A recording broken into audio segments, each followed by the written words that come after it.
नमस्कार, मी निघाली आहे गणपतीपुळे मार्गे मालवणला। रस्त्याच्या दोन्ही बाजूने सुंदर अशी झाडी आणि छान असं रस्ता बघत कोकणातील छोटी छोटी गावं पार करत आम्ही पोचलो मालवणला। नारळाची सुंदर अशी झाडं आणि हे घरगुती अस्सल मालवणी पद्धतीचं हॉटेल। कोकणात आलं आणि मासे खाल्ले नाही असं तर होणारच नाही, पण सोमवार असल्यामुळे मी व्हेज खाल्लं। या हॉटेलची खासियत म्हणजे तुम्ही जेवण झाडाखाली बसून निवांत निसर्गाचा आनंद घेत इथे तुम्ही जेवण करू शकता। छान वाटतं असं जेवण करायला। या हॉटेलमध्ये व्हेज थालीमध्ये इथे फ्लावर बटाटा भाजी, सोलकढी, काळ्या वाटाण्याची उसळ, वरण, आम्रखंड आणि चपाती आणि पापड असं साधं सात्विक जेवण होतं। जेवणाची टेस्ट ही मालवणी पद्धतीची असल्यामुळे खूप छान असं जेवण लागलं। छान असं जेवण झाल्याच्या नंतर आम्ही पुढच्या प्रवासाला लागलो। पुढे आता आपण बीचवर जाणार आहोत, टारकल्ली बीचवर। बीचकडे जाताना छान अशी रस्त्याच्या दोन्ही बाजूला नारळी पोपलीची झाडं आणि छान अशी कोकणी घरे पाहताने एक आनंद वेगळाच होता। समुद्राच्या काठी वसलेले मालवण हे कोकण प्रदेशातील पश्चिम घाट आणि अरबी समुद्राच्या मध्ये वसलेले ऐतिहासिक शहर आहे। तळ कोकणातील या शहरामध्ये आश्चर्यकारक समुद्रकिनारे तसेच अभयदेय भेट, किल्ले, मंदिरे हे एक रोमांचक शहर आहे। आज मी आलेले आहे मालवणमध्ये। मालवणमधला माझा पहिला दिवस आहे आणि इथे आपल्या बाजूला या बीचच्याच कडेला एक फिश मार्केट आहे, तिथे फ्रेश फिश मिळते। आपल्या चॅनलवर मालवणचा फिश मार्केट ही व्हिडिओ मी अपलोड केलेली आहे, तर ती तुम्ही नक्की बघा। इकडे माशांचा लिलावसुद्धा होतो। तुम्ही जर मालवणला येत असाल तर इकडे नक्की या। इकडे सकाळी माशांचा लिलाव होतो। पहाटे किनाऱ्यावर पोचलेले विक्रेते जाळीदार टोपल्या व प्लॅस्टिकच्या कॅरेटमधून घेऊन तर काही मोठे मोठे मासे वाळूवरच ठेवून माशांची बोली लावतात। एवढे मोठे मासे मी तर पहिल्यांदाच पाहत होते। इथे मला 17 किलोची सुरमई पाहायला भेटली। इथे खूप मोठ्या मोठ्या मच्छीचे मासे येतात आणि मच्छी पण एकदम फ्रेश असते।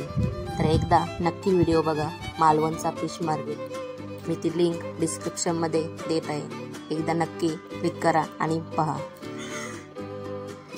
या मालवण शहरामध्ये तुम्ही येत असाल तर इथे तुम्हाला प्रेक्षणीय शहरे, क्रिस्टल क्लिअर समुद्रकिनारे, मालवणी जेवण आणि बरंच काही इथे तुम्हाला पाहायला मिळेल। तसेच इथे बीचवर तुम्हाला जेलीफिश सुद्धा पाहायला मिळेल। इथे बघू शकता, मी तर पहिल्यांदाच हे जेलीफिश बघितले, खूप छान वाटतात बघायला। समुद्राच्या लाटांबरोबर या किनाऱ्यावर येऊन वाळूवर बसतात।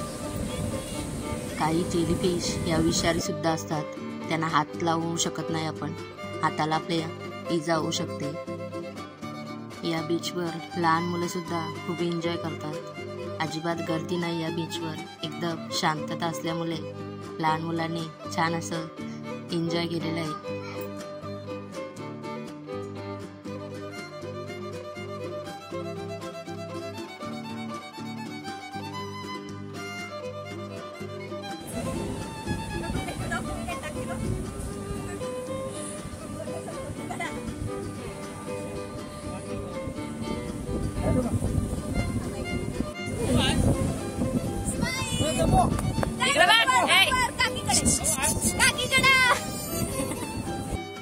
आता दुसऱ्या दिवशी सकाळी मी गोव्याला जायला निघालेले। गोवा ट्रिप प्लॅन करताना साऊथला जायचं की नॉर्थला जायचं हे नेहमी आपल्याला कन्फ्युजन असतं आणि त्यात परत त्याच ठिकाणी नको जायला असं वाटत असेल तर अशा वेळी नॉर्थ आणि साऊथ मधले फेमस बीच कोणते, असे कोणते बीच आहेत तिथे तुम्ही जायलाच पाहिजे। असे कोणते बीच आहे जिथे तुम्ही नाही जायला पाहिजे? जनरली जी कुटुंब असतात म्हणजे फॅमिली ट्रिपसाठी लोक नॉर्थ गोवा प्रेफर करतात आणि जी कपल्स असतात किंवा मित्रमैत्रिणी ग्रुप्स असतात ते साऊथ गोवा प्रेफर करतात।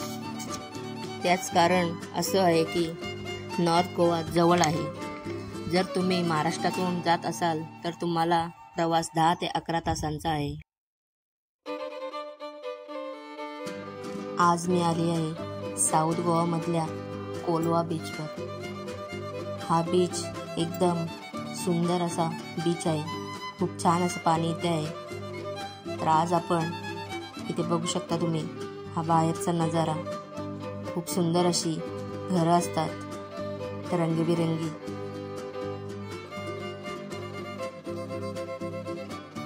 गोव्यामध्ये तुम्हाला शॉपिंगसाठी खूप ऑप्शन आहेत। इथे kurti, crop top, palazzo, T shirts, लहान मुलांसाठी सुद्धा भरपूर असे कपड्यांचे ऑप्शन इथे असतात। इथे तुम्हाला कुर्तीज 350 पासून ते 600-700 पर्यंत तुम्हाला इथे मिळून जातील। खूप वेगवेगळ्या व्हरायटी इथे आहेत।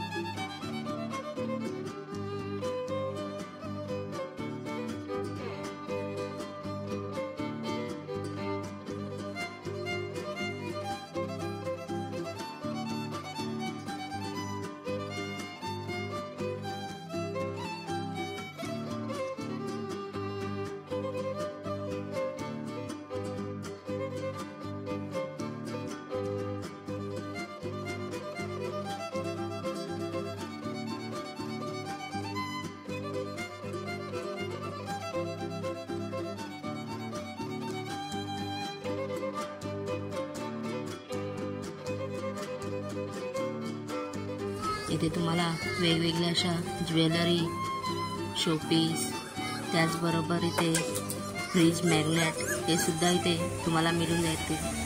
त्याचबरोबर हँडबॅग, पर्स, मुलांसाठी खेळणी अशा बऱ्याच वस्तू इथे तुम्हाला शॉपिंगसाठी मिळून जातील। त्याचबरोबर गोव्याचे फेमस काजू, इथे तुम्हाला काजू 600 ते 700 रुपयापर्यंत असे किलोच्या भावाने इथे तुम्हाला मिळतील।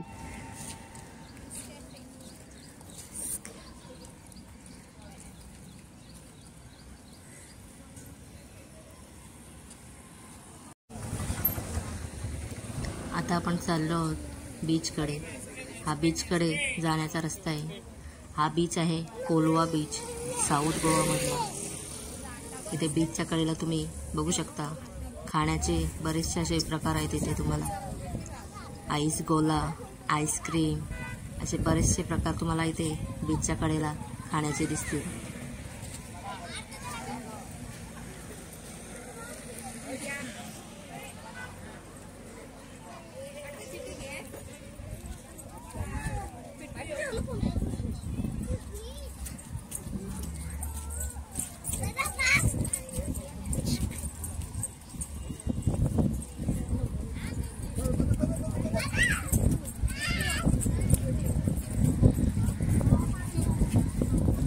बीचवर आल्यावर संपूर्ण प्रवास उसूल होतो।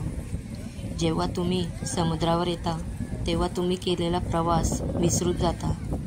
साऊथ गोवामध्ये तेवढी गर्दी नाही।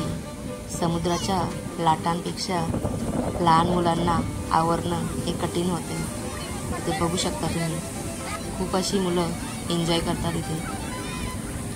समुद्राच्या लाटांपेक्षा छोटूला आवरणं फार अवघड झालं होतं।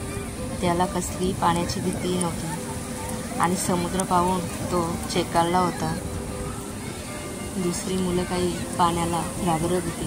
तुम्ही बघू शकता पाण्यात उतरत देखील नाही, पण त्याला कसलीही भीती वाटत नव्हती पाण्याची। खूप छान एन्जॉय करत होता। समुद्र पाहून त्याला खूप असा आनंद झाला होता।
मुलांसोबतची पहिली गोवा ट्रिप खूप एन्जॉय केली. तर व्हिडिओ कसा वाटला हे कमेंटमध्ये नक्की सांगा आणि व्हिडिओसाठी एक लाईक करा.